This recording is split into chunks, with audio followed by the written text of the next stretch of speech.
2024년 8월 26일 월요일 경제뉴스 매일 브리핑을 시작하겠습니다.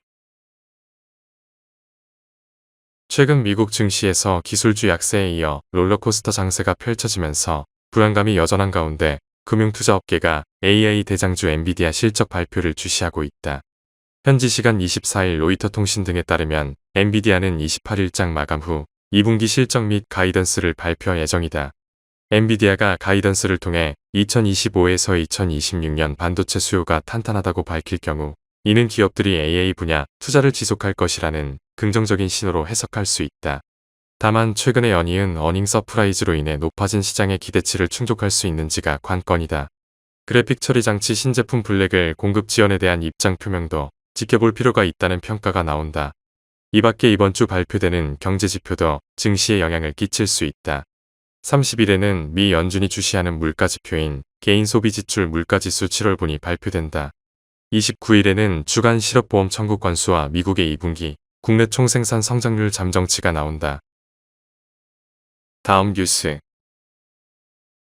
파월 의장은 지난 현지 시간 23일 와이오밍주에서 열린 잭슨홀 미팅 연설에서 정책을 조정할 때가 왔다면서 항공모함으로 불리는 통화정책의 방향타를 돌리겠다고 선언했다. 이미 시장은 9월 피벗이 불가피하다고 예상했지만 파월이 이를 확언한 것이다.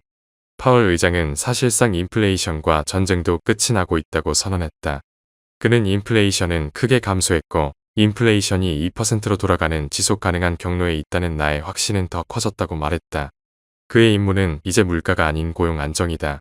파월 의장은 고용시장은 더는 과열되지 않았고 팬데믹 이전보다 조건이 덜 타이트해졌다며 추가 냉각을 바라지도 환영하지 않는다.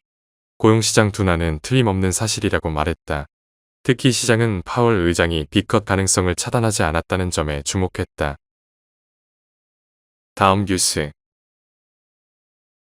중동에서 전쟁 확대의 위기감을 조성하던 이스라엘과 레바논 친이란 무장세력 헤즈볼라가 현지 시간 25일 상호 공습을 벌였다.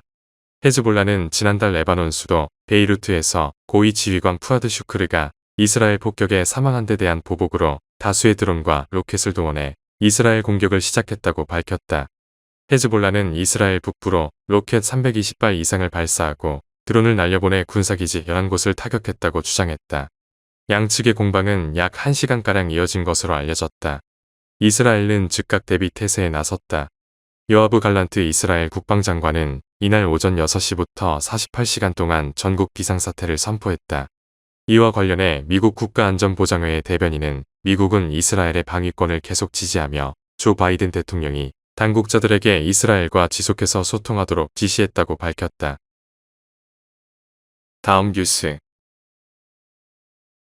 올해 추석을 앞두고 소상공인과 중소기업에 40조 원이 넘는 명절 자금이 신규로 공급된다. 배추무, 사과, 배 등 20대 추석 명절 성수품도 역대 최대 규모인 17만 톤에 달하는 물량이 시장에 풀린다. 정부와 대통령실, 국민의힘은 25일 삼청동 국무총리 공관에서 고위협의회를 열어 이 같은 내용을 골자로 하는 추석 연휴 물가 안정대책 및 소상공인 중소기업 지원 계획을 확정했다고 국민의힘 한지아 수석 대변인이 전했다. 당정대는 또 추석 연휴 기간 지역관광 활성화와 국민의 귀성 귀경길 편의를 위해 고속도로 통행료를 면제하고 KTX, SRT 열차로 역귀성 시에 할인 혜택을 제공하기로 의견을 모았다. 아울러 다음 달 중에 중장기의 한우산업 발전 대책도 마련할 예정이다. 다음 뉴스. LG생활건강 자회사인 코카콜라 음료가 생산 유통하는 코카콜라와 스프라이트 등 일부 음료의 편의점 판매 가격이 9월부터 오른다. 2023년 1월 가격을 올린 후 1년 8개월 만의 인상이다. 25일 유통업계에 따르면 편의점에서 판매하는 코카콜라 캔 350ml 가격은 9월 1일부로 기존 2,000원에서 2,100원으로 5% 인상된다. 스프라이트 가격도 인상된다. 스프라이트 캔 스프라이트 제로 캔은 기존 1,700원에서 1,800원으로 5.9% 인상한다.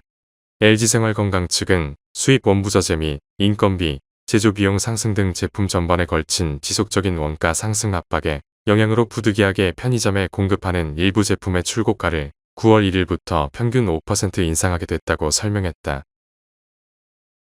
다음 뉴스. 24일 블룸버그 통신은 애플이 오는 9월 10일 아이폰 16과 애플워치, 에어팟 시리즈 신제품을 공개할 계획이라고 보도했다. 열흘 뒤인 20일부터 공식 판매가 시작될 전망이다. 한편 올해 아이폰 16 1차 출시국에 한국이 포함될 것이라는 관측이 이어지고 있다. 애플은 지난 2009년 국내에 첫 아이폰을 출시한 이후 단 한 번도 한국을 1차 출시국에 포함시킨 적이 없다. 애플이 한국을 1차 출시국에 포함하는 이유로는 중국 시장에서의 부진과 한국 시장에서의 아이폰 인기 상승이 꼽힌다. 애플이 삼성전자의 갤럭시 텃밭을 정조준하는 것 아니냐는 분석도 나온다. 다음 뉴스.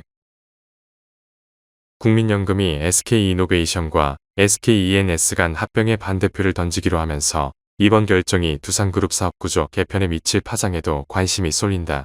시장에서는 국민연금이 두산그룹 구조 개편에도 반대표를 행사할 가능성이 크다는 관측이 나온다. 두산의 합병 비율도 상장사 간 합병은 시가를 따른다는 현행 자본시장법에 근거한 터라 위법 논란은 제기되지 않지만 적자 기업인 로보틱스와 안정적인 현금 창출 계열사인 밥켓의 자본거래 과정에서 기업 가치가 거의 1대1로 동일하게 평가받았다는 측면에서 일반 주주들의 반발이 끊이지 않기 때문이다. 두산밥켓과 두산에너빌리티 주주들은 소수주주 의결권 플랫폼 액트에서 다음 달 25일 열릴 예정인 두산 3사의 임시주주 총회를 앞두고 반대표 의결권을 모으는 집단행동에 돌입했다. 다음 뉴스. 25일 5대 은행에 따르면 22일까지 이들 은행의 주담대 잔액은 565조 8,957억 원으로 나타났다. 지난달 말 잔액 대비 6조 1,456억 원 증가한 수치다. 연합뉴스 보도에 따르면 지난달 주담대 증가액은 통계 확인이 가능한 2016년 1월 이후 가장 많은 수준이다. 개별 은행 통계를 보면 주택 구입 목적 신규 주담대는 영끌이 한창이던 2021년 수준을 훌쩍 뛰어넘은 것으로 나타났다. 이들 은행이 가계대출 관리 목적으로 이날까지 도합 20회 이상 주담대 금리를 인상했지만 역부족이었던 셈이다. 기준금리 인하 예상을 선반영해 3% 안팎으로 낮아진 시장금리, 2단계 스트레스 총부채 원리금 상환 비율 시행, 2개월 지연 등으로 주택 매수 심리는 쉽게 꺼지지 않는 모양새다. 다음 뉴스. 하나은행이 고시한 8월 23일 오후 11시 50분 원달러 환율은 1329원입니다. 시청해주셔서 감사합니다. 더 좋은 영상을 위해 구독, 좋아요 부탁드립니다.